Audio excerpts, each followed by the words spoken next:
Hello, my name is Scott Whittle. I am a technology trainer for Leon County Schools districts with the Technology and Information Services. I'd like to welcome you today to part 6 of our Skyward video training series.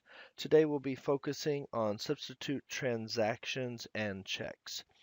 In our first video, we covered logging into Skyward, so we'll go ahead and get in there quickly.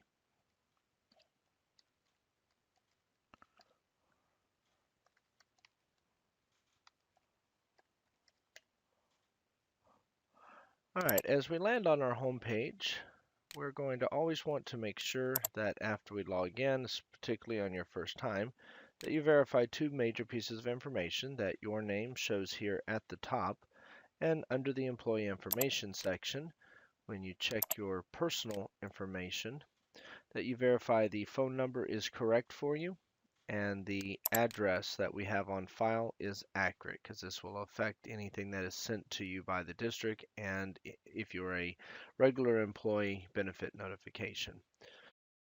Our focus today is going to be on our substitute transactions. Over here on the left-hand side, we have our menu functions. We come down here to our sub-transactions section. Clicking on this link will shift the screen into the sub-transactions, where we can see the following information.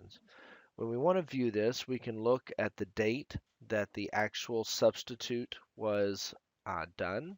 We have our time code, which is how many hours the sub worked for the day, the rate, and then we have who the person substituted for, the teacher's name, and where they actually did the substitution. A little further to the right, I'll scroll over here, we can see how much has been paid for that substitute and what day that was paid on. We can see this series here, we have approximately 6 substitutes days put in. Those have not been paid out yet, so we're still waiting on this check to come in. And then down below, if we'll look here, we can see the date that these were actually done below that, the number of hours, who they were done for, and we can see that these have been paid. And you'll notice that the paid date is consistent, as all of these individual substitute days were combined together into a singular paid date. So as we scroll down here, we can see that February 14th, 2014 was a cumulative check of all of these substitute days. So this is how you can view your individual sub-transactions. Now we're going to step back just for one moment. Just because you'll want to verify something here. As we see these paid dates on 2/14, these are the individual transactions of the individual days substituted. However, if you want to see the cumulative check, you can come under the check section under payroll, and when you click on this, you will see the checks that have been issued out, and we can see here check date 2/14 and the check number. We see the cumulative gross and the net amount. And that covered all of those separate sub dates and was issued out in a singular check for a total amount of $877.50. Once you have selected the individual date for your check and you've seen the amount, if you would like to see the details of that check, you can simply come here to the right where it says Show Check. It will open up a separate window, and you can now see the check number and all the information on that check.